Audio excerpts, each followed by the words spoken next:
നമ്മൾ സംസാരിക്കാറില്ല. നിന്നെ ഒഴിവാക്കൂല. നീ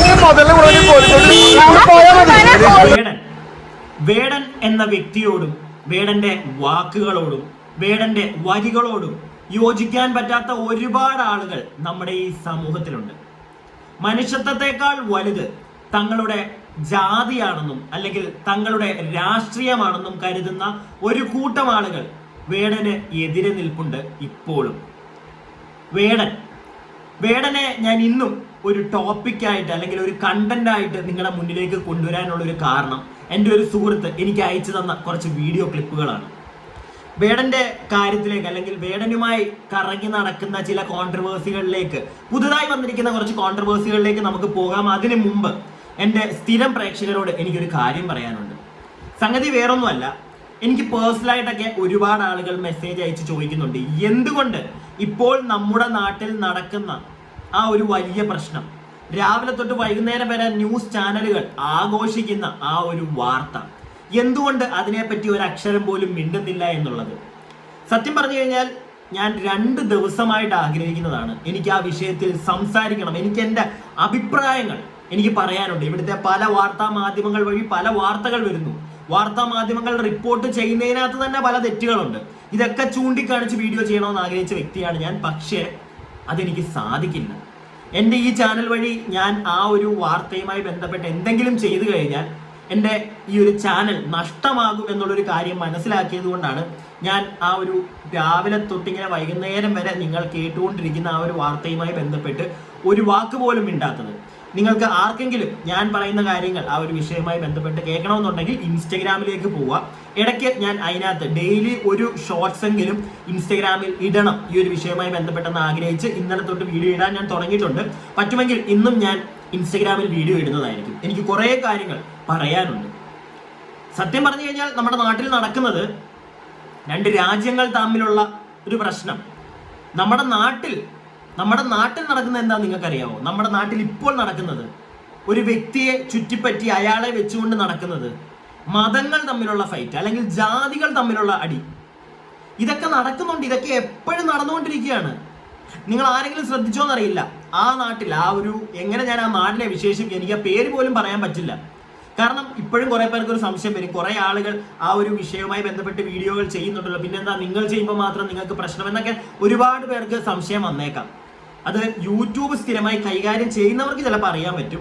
ഓരോ ചാനലിന് ഓരോ അനാലിസിസ് അല്ലെങ്കിൽ എനിക്കൊരു എൻ്റെ ചാനൽ നോക്കുന്ന ഒരു വ്യക്തിയുണ്ട്. ആ വ്യക്തിയാണ് എന്നോട് പറഞ്ഞത്, എൻ്റെ ചാനലിൽ ഇപ്പോൾ ഇതുമായി ബന്ധപ്പെട്ട് വാർത്തകൾ ചെയ്യേണ്ട. വാർത്തകൾ ചെയ്താലും നമുക്കതിനകത്തൊന്നും ബെനിഫിറ്റ് ഇല്ല. അതായത് നിങ്ങൾക്കറിയാം, മോട്ടിവേഷൻ ഓൺ ആക്കി നമുക്കടെ വീഡിയോ നിങ്ങൾ കാണുന്നതിനകത്തൊന്നും നമുക്ക് ചെറിയ പൈസയൊക്കെ കിട്ടും. പക്ഷേ ആ വീഡിയോയിൽ നിന്ന് പൈസ കിട്ടത്തില്ല, അത് ഡെഫിനറ്റ് ആണ്. പക്ഷേ അതിലുപരി യൂട്യൂബിന്റെ കമ്മ്യൂണിറ്റി ഒരു ഗൈഡ് ലൈൻ ഉണ്ട്. അത് വയലേറ്റ് ചെയ്തു എന്ന് പറഞ്ഞ് ചിലപ്പോൾ എൻ്റെ ചാനൽ ടെർമിനേറ്റ് ആവാനും അങ്ങനെയുള്ള സാധ്യതയൊക്കെ ഉള്ളതുകൊണ്ടാണ് ഞാൻ ചെയ്യാത്തത്. അത് എല്ലാ ചാനലിനും ഉണ്ടാവണമെന്നില്ല. ചില ചാനലിലൊന്നും പ്രശ്നം വരില്ല. പക്ഷെ എൻ്റെ ചാനലിൽ കിട്ടാനുള്ള സാധ്യത ഉള്ളത് കൊണ്ട് ഞാനത് ചെയ്യുന്നില്ല. കാരണം ഈ ആഡ് സൂട്ടബിലിറ്റി, ഞാൻ ഈ അടുത്തായിട്ട് ഇടുന്ന കുറേ വീഡിയോകൾക്ക് എനിക്ക് ആഡ് സൂട്ടബിലിറ്റി വരുന്നുണ്ട്, എനിക്ക് പൈസ കിട്ടുന്നില്ല, ഉള്ള കാര്യം പറയാലോ. അപ്പോൾ അതിൻ്റെ ഇടയ്ക്ക് ഇങ്ങനെ ഒരു കോൺട്രവേഴ്സി സാധനം ചെയ്യുമ്പോഴത്തേക്ക് ചിലപ്പോൾ പ്രശ്നം വരാൻ സാധ്യതയുണ്ട്. അതുകൊണ്ട് ചെയ്യുന്നില്ല. എന്നാൽ ഞാനൊരു കാര്യം പറയാം. നിങ്ങൾ കണ്ടതായിരിക്കാം, ആ നാട്ടിൽ അവിടുത്തെ രാജ്യം കാക്കാൻ നിൽക്കുന്ന ചേട്ടന്മാർ, ഞാൻ ആ പേര് പോലും പറയുന്നില്ല, നിങ്ങൾക്ക് മനസ്സിലായി കാണും. അവർക്കെതിരെ തന്നെ ആ നാട്ടിൽ ചിലവന്മാര് പരിപാടി നടത്തുന്നുണ്ട്. അവരെ ഇല്ലാതാക്കാനും ഇങ്ങനെയുള്ള കാര്യങ്ങൾ ആ നാട്ടിൽ നടക്കുന്നു.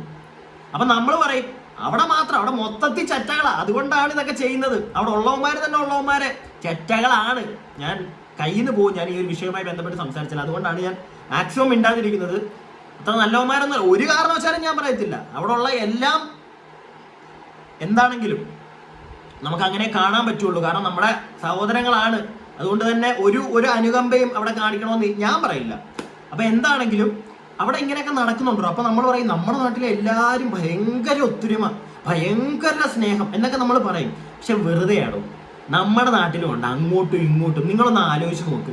മതത്തിന്റെ പേരും പറഞ്ഞ്, ജാതിയുടെ പേരും പറഞ്ഞ് ഈ പാവം വേടനെ എന്തോരം കല്ലെറിയുന്നു പല പരനാറികളും. വേടന്റെ തന്നെ ആ ഒരു ഇൻഡസ്ട്രി, അതായത് മ്യൂസിക്, പാട്ട് പാടുന്ന ചില ചേട്ടന്മാരൊക്കെ വേടനെ താങ്ങുന്നതൊക്കെ നിങ്ങൾ കണ്ടതാണല്ലോ. അതുപോലൊരു താങ്ങല് ഒരു ഇന്റർവ്യൂവിൽ എനിക്കൊരാൾ അയച്ചു തന്നതാണ്, ഞാൻ നിങ്ങൾക്ക് ഒന്ന് കാണിച്ചു തരാം, നിങ്ങളൊന്ന് കാണാം, എന്നിട്ട് നമുക്ക് ബാക്കി സംസാരിക്കാം. ഇപ്പൊ ബേഡന്റെയൊക്കെ മ്യൂസിക്കിന്റെ ഒരു പ്രധാന ഒരു പ്രത്യേകത. അയ്യോ സമയമായി 6 മണിക്കാ. അതാണ് സെൻസ് ഓഫ് ഹ്യൂമർ. ജാസികത്തരം ഹ്യൂമറുള്ള സെൻസ് ഓഫ് ഹ്യൂമർ ഒരാളാണ്. 6 മണിക്കാണ് ഗാനം. കുഴപ്പമില്ല. അല്ല, ഇത്രയും സെൻസ് ഓഫ് ഹ്യൂമറുള്ള ഒരാളില്ല കേട്ടോ. സത്യം അല്ലേ?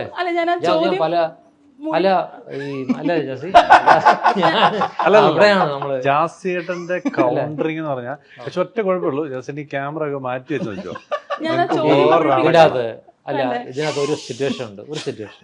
അതായത് ഈ നമ്മുടെ പബ് ക്രോളിംഗ് എന്ന് പറഞ്ഞ സിറ്റുവേഷൻ ഉണ്ട്. അതായത് ഒരു പബ്ബിൽ നിന്ന് വേറൊരു പബ്ബിലേക്ക് പോയി, അവിടുന്ന് വേറൊരു പബ്ബിലേക്ക് പോയി. തുമാറുടെ കൊണ നിങ്ങൾ ഇത്രയും കേട്ടാൽ മതി. നിങ്ങൾ ശ്രദ്ധിച്ചോന്നറിയില്ല, വേടനുമായി ബന്ധപ്പെട്ട് ഒരു ചോദ്യം ആ ആങ്കർ ചോദിക്കാൻ വന്നു. ഉടനെ ചാസി ഗിഫ്റ്റിന് അങ്ങ് മുട്ടി, അവന്റെ പരിപാടിയുടെ മറ്റേ മുട്ട അങ്ങ് മുട്ടിയിട്ട് കണ്ടല്ലോ നിങ്ങൾ. അത് കഴിഞ്ഞ് വീണ്ടും ആ ആങ്കർ ചോദിക്കാൻ വന്നു, സമ്മതിക്കുന്നില്ല. വേടനുമായി റിലേറ്റ് ചെയ്ത് സംസാരിക്കണ്ട അവർക്ക്. ഒന്ന് ആലോചിച്ച് നോക്കിയേ നിങ്ങൾ. ഒരു പാട്ടുകാരനാണ് വേറൊരു പാട്ടുകാരനെ ഇങ്ങനെ ആക്ഷേപിക്കുന്നത്. എനിക്ക് അങ്ങനെ തന്നെയാണ് ഫീൽ ചെയ്തത്. ഇല്ലെങ്കിൽ ജസ്റ്റ് ഒരു മറുപടി പറയാലോ. എന്തിനാണ് ആ ചോദ്യത്തിൽ നിന്ന് പേടിച്ച് ഓടുന്നത്, അല്ലെങ്കിൽ ഇഷ്ടമല്ലാത്ത പോലെ റിയാക്ട് ചെയ്യുന്നത്?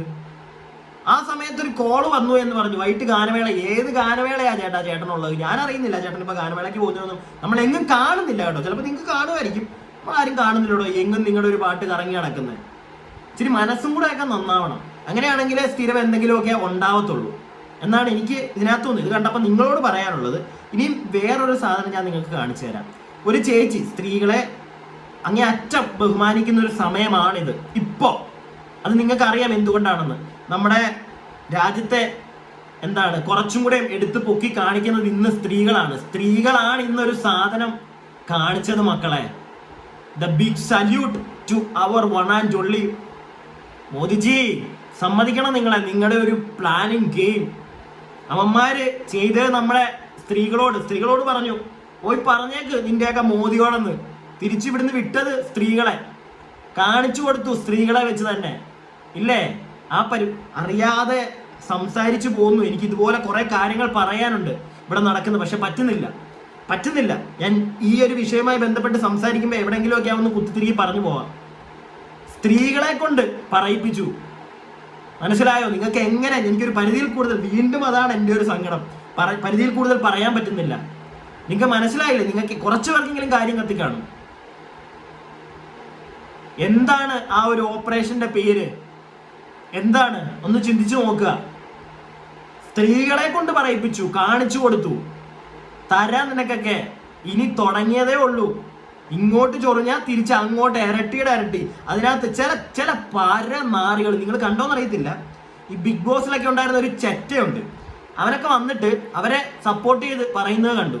അയ്യോ പാവങ്ങൾ അവരെ ഒന്നും ചെയ്യല്ലേ. അവിടുത്തെ ഒരു കോപ്പും ഇല്ല. 1 2 ഒന്നുമല്ല നമ്മളെ പോയത്. മനസ്സിലായല്ലോ നിങ്ങൾക്ക് അറിയാലോ. 1 2 ഒന്നും അല്ല അവന്മാരെടുത്തത് ജീവൻ. അതിന് തിരിച്ച് ഇങ്ങനെ തന്നെ ചെയ്യണം. അതിനെ സപ്പോർട്ട് ചെയ്ത് ഏത് പരനാറി ഇവിടെ ഇറങ്ങിയാലും യൂട്യൂബിൽ എനിക്കൊന്നും പറയാൻ പറ്റില്ലെങ്കിൽ ഇൻസ്റ്റാഗ്രാമിലിട്ട് ഞാൻ കീറും, നല്ല കാനത്തിൽ കീറും. ഒരു മടിയും കാണത്തില്ല. വീട്ടിൽ ഇരിക്കുന്നവർക്ക് തന്നെ വിളിക്കും. കാരണം വേറൊന്നും കൊണ്ടല്ല. ഇങ്ങോട്ട് പറഞ്ഞാലേ ഞാനത് ചെയ്യാറുള്ളായിരുന്നു. പക്ഷേ ഈ ഒരു കേസിൽ രാജ്യത്തെ തൊട്ട് കളിക്കരുത്. അങ്ങനെ ചെയ്ത മക്കളെ അടി നല്ല കാനത്തിൽ കിട്ടും. അതിനകത്ത് ഒരു മയവും കാണത്തില്ല. ഇനി വേറൊരു സാധനം, ഈ ജാതി. അതാണല്ലോ ഇവിടുത്തെ വിഷയം. ഈ വേടനെ പലർക്കും പിടിക്കാത്തതിൻ്റെ ഒരു കാര്യം അതാണല്ലോ. നമ്മുടെ നാട്ടിലോട്ട് ഇപ്പം നമ്മുടെ ഈ കൊച്ചു കേരളത്തിൽ നോക്കുകയാണെങ്കിൽ ഒരു ചേച്ചിയുടെ ഒരു ഡയലോഗ് ഉണ്ട്. ഇതൊന്ന് കേൾക്കണേ നിങ്ങൾ.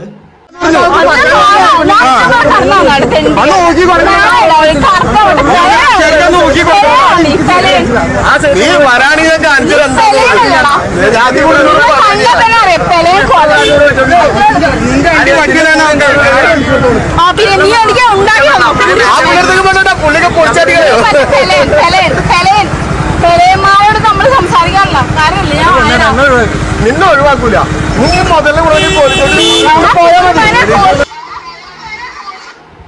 പുലയന്മാരോട് അവൾ സംസാരിക്കാറില്ലെന്ന്. ഇങ്ങനെയുള്ള ചില സ്ത്രീകളും നമ്മുടെ നാട്ടിലുണ്ട്. ബാക്കി ഞാൻ പറയുന്നില്ല. ബാക്കി നിങ്ങളങ്ങ് പൂരിപ്പിച്ചോ. എൻ്റെ മനസ്സിലിപ്പോൾ വന്ന വാക്ക് നിങ്ങളങ്ങ് പൂരിപ്പിച്ചോ. ഞാൻ പറയുന്നില്ല. ഇങ്ങനെ ചില സുന്ദരിമാരുണ്ട്. മനുഷ്യനായിട്ട് കാണാൻ പഠിക്കുക. എനിക്ക് അവരോട് അത്രേ പറയാനുള്ളൂ. മനുഷ്യനായിട്ട്, ഞാനിപ്പോൾ കൂടുതൽ ഇപ്പോൾ പറഞ്ഞു കഴിഞ്ഞാൽ കുറേ പേർക്ക് ഇഷ്ടപ്പെടാതെ വരും. മനുഷ്യനായിട്ട് കാണാൻ പഠിക്കുക. അത് കഴിഞ്ഞിട്ട് ജാതി നീ ഉണ്ടാക്കാൻ നിൽക്കുക.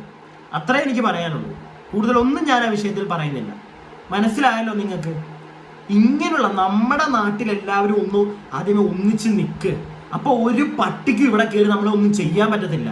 ഒരുത്തനും ഇവിടെ ഇലങ്കോലിട്ട് കളിക്കാൻ പറ്റത്തില്ല. അതെല്ലാവരും ഒന്ന് മനസ്സിലാക്കണം.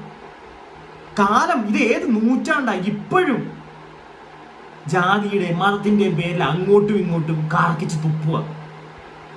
എന്തിന്? ഇപ്പൊ കുറെ പേര് എനിക്കും ഉണ്ടായിരുന്ന ഒരു തെറ്റായ ഒരു ചിന്താഗതിയായിരുന്നു. അതായത് ഇവിടെ ഇച്ചിരി താന്ന ജാതി, അവർക്ക്, ഞാൻ ആ പറയുന്നത് തന്നെ ശരിയല്ല, നിങ്ങൾ ക്ഷമിക്കുക എന്നോട്, അങ്ങനെയുള്ള ഒരു കാസ്റ്റിന് അവർക്ക് ഇവിടെ എന്തൊക്കെയോ ഒരുപാട് കാര്യങ്ങൾ കിട്ടുന്നുണ്ട്, മറ്റേത് കിട്ടുന്നുണ്ട്, മറിച്ചത് കിട്ടുന്നുണ്ട്. സത്യം പറഞ്ഞാണല്ലോ, നമ്മുടെയൊക്കെ ഒരു തെറ്റിദ്ധാരണയാണ്.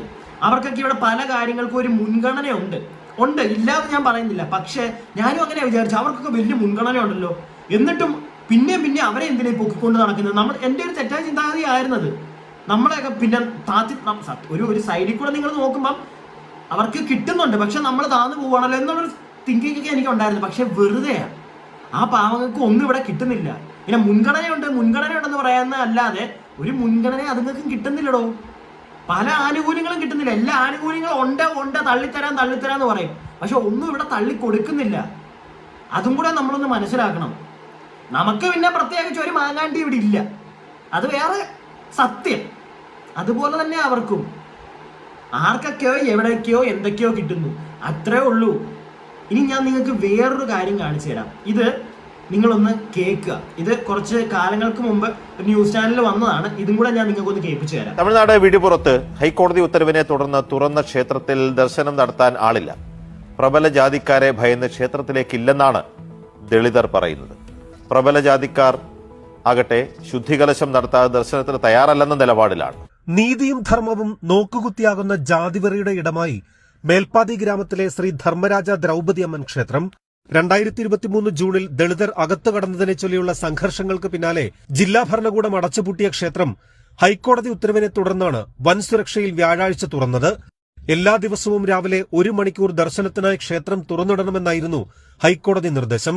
ആദ്യ ദിവസം 80 ദളിതർ ദർശനത്തിനെത്തിയെങ്കിലും പിന്നാക്ക വിഭാഗക്കാരും ഗ്രാമത്തിലെ പ്രബലരുമായ വണ്ണിയാർ സമുദായക്കാർ വിട്ടുനിന്നു. വെള്ളിയാഴ്ചയും ശനിയാഴ്ചയും ക്ഷേത്രം തുറന്നെങ്കിലും ദർശനത്തിന് ആരുമെത്തിയില്ല. ദളിതർ പ്രവേശിച്ചതോടെ ക്ഷേത്രം അശുദ്ധമായെന്നും ശുദ്ധികലശം നടത്താതെ ദർശനത്തിനില്ല എന്നുമാണ് വണ്ണിയാർ വിഭാഗക്കാരുടെ അനൌദ്യോഗിക പ്രതികരണം. ആദ്യ ദിവസം ദർശനം നടത്തിയ ദളിത് മതിയല്ലോ, കാര്യം പിടികിട്ടിയല്ലോ. ഇവിടെ അല്ല, കേരളത്തിലല്ല, അങ്ങ് തമിഴ്നാട്ടില, അവിടെ ഉണ്ട് ഇത്. ഇതൊക്കെ എങ്ങനെ മാറ്റിയെടുക്കാൻ പറ്റും? ഇതാണ് എൻ്റെ ഒരു സംശയം. നിങ്ങൾക്ക് എന്തെങ്കിലും ഒരു ഐഡിയ ഉണ്ട്? ഇത് എങ്ങനെ മാറ്റും? ഇത് മാറ്റണമെങ്കിൽ ആദ്യമേ നമ്മുടെ ഇവിടുത്തെ നേതാക്കന്മാർ നന്നാവണം. എന്നിട്ട് ആളുകളിലേക്ക് നല്ല കാര്യം ഇൻജക്റ്റ് ചെയ്യാൻ പറ്റണം. അതെന്തെങ്കിലും ഇവിടെ പറ്റുമോ? അതൊക്കെ ഇവിടെ പറ്റുകയാണെങ്കിൽ നമ്മുടെ നാടിനെ ഒരിക്കലും ഒരുത്തനും ഇല്ലാതാക്കാൻ പറ്റില്ല. ഒരുത്തനും ഇവിടെ കയറി വന്ന് എന്തെങ്കിലും ഒരു പ്രശ്നം വരുമ്പോൾ നമ്മളെല്ലാവരും കൈകോർത്ത് നിൽക്കും. അതുണ്ട്, അതില്ലാന്ന് ഞാൻ പറയുന്നില്ല. പക്ഷെ അതങ്ങോട്ട് കഴിഞ്ഞ ഉടനെ വീണ്ടും തമ്മിത്തല്ല, വീണ്ടും ഇവിടുന്ന് കറക്കി തുപ്പുക അങ്ങോട്ട്, അവിടുന്ന് ഇങ്ങോട്ട് തീട്ടമാരി കയറും. ഇതൊക്കെയാണ് ഇവിടെ നടക്കുന്നത്. ഇതൊക്കെ എന്ന് പ്രോപ്പറായിട്ട് മാറും? ഇതൊക്കെ ഇച്ചിരി ബുദ്ധിയുള്ളവരൊക്കെ പണ്ടേ നമ്മുടെ ഇവിടുത്തെ മെയിൻ സ്ട്രീം പഴയ നായകന്മാർ, പുലികൾ വരെ ഇതൊക്കെ പറഞ്ഞു വെച്ചിട്ടുണ്ട്. ഒരു ക്ലിപ്പും കൂടെ ഞാൻ കാണിച്ചത്. ഇത് ആരാ പറഞ്ഞതെന്ന് അല്ലെങ്കിൽ വേണ്ട, അത് ഞാൻ കാണിക്കുന്നില്ല. അതൊരു മെയിനൊരു ചാനലിൻ്റെയാണ്. ചിലപ്പോൾ ഇനി ചാനൽ അടിച്ചു പോകട്ടെ, അതുകൊണ്ട് ഞാൻ കാണിക്കുന്നില്ല. സംഗതി വേറൊന്നുമല്ല, പണ്ട് നമ്മുടെ ശ്രീനിവാസൻ സാറും തിലകൻ ചേട്ടനും കൂടെ ഇരുന്നിട്ടുള്ളൊരു ഇന്റർവ്യൂ ഉണ്ട്. അതിനകത്ത് കുറച്ച് കാര്യങ്ങൾ തിലകൻ ചേട്ടനൊക്കെ വളരെ വ്യക്തമായിട്ട് പുള്ളിയുടെ രാഷ്ട്രീയവും പുള്ളിയുടെ മതമായിട്ട് പുള്ളി എങ്ങനെയാണ് എന്നുള്ള കാര്യങ്ങളൊക്കെ വളരെ വ്യക്തമായിട്ട് പറഞ്ഞിട്ടുണ്ട്. അതൊക്കെ പറ്റുമെങ്കിൽ ഒന്ന് പോയി കാണുക. നിങ്ങൾക്ക് ഒന്ന് പഴയ ഇന്റർവ്യൂസ് ശ്രീനിവാസൻ സാറിൻ്റെയും ഈ നമ്മുടെ തിലകൻ ചേട്ടൻ്റെയൊക്കെ ഒന്ന് പോയി നോക്കിക്കഴിഞ്ഞാൽ കാണാൻ പറ്റും. ഈ ഒരു വർഗീയതയും ഈ ഒരു മതം അല്ലെങ്കിൽ ജാതി പറഞ്ഞിട്ടുള്ള കാണാകോണ പരിപാടിക്കൊക്കെ എതിരെ വളരെ വ്യക്തമായിട്ട് നിലപാടുകൾ ചൂസ് ചെയ്ത ആളുകളായിരുന്നു നമ്മുടെ തിലകൻ ചേട്ടനൊക്കെ. ഒന്ന് പോയി പറ്റുമെങ്കിൽ എല്ലാവരും ഒന്ന് കാണുക. ഞാനിവിടെ നിങ്ങളെ കാണിച്ചു തരാമെന്ന് വിചാരിച്ചാൽ പിന്നെ ഓർത്തത് വേണ്ട. കാരണം പോവടെ ഇപ്പോഴത്തെ എൻ്റെ സിറ്റുവേഷൻ വെച്ച്, എൻ്റെ ചാനലിൻ്റെ സിറ്റുവേഷൻ വെച്ച് കുറച്ച് സേഫായിട്ടിരിക്കണം. അതുകൊണ്ടാണ് ഇപ്പോഴും നടക്കുന്ന കാര്യത്തെ പോലും ഞാനൊരു പരിധിയിൽ കൂടുതൽ എടുത്ത് എൻ്റെ ഒരു അഭിപ്രായം പറഞ്ഞ് നിങ്ങളുടെ വരാത്തത്. ആരും തെറ്റിദ്ധരിക്കേണ്ട. അറിയാൻ താല്പര്യമുള്ളവർക്ക്, എൻ്റെ ഒരു പെർസ്പെക്റ്റീവ് അറിയാൻ താല്പര്യമുള്ളവർക്ക് ഇൻസ്റ്റഗ്രാമിലേക്ക് വരാം, വച്ച് കൊടുക്കുന്നുണ്ട് അവിടെ ഇട്ട്. അപ്പോൾ വീഡിയോ ഇഷ്ടപ്പെട്ട ലൈക്കൊക്കെ ചെയ്യുക, സബ്സ്ക്രൈബ് ചെയ്യാതെ കാണുന്നവർ സബ്സ്ക്രൈബ് ഒക്കെ ചെയ്യുക. നിങ്ങളുടെ അഭിപ്രായങ്ങൾ താഴെ കമന്റ് ബോക്സിൽ പറയുക. അടുത്ത വീഡിയോയ്ക്കായി stay tuned and stay weird.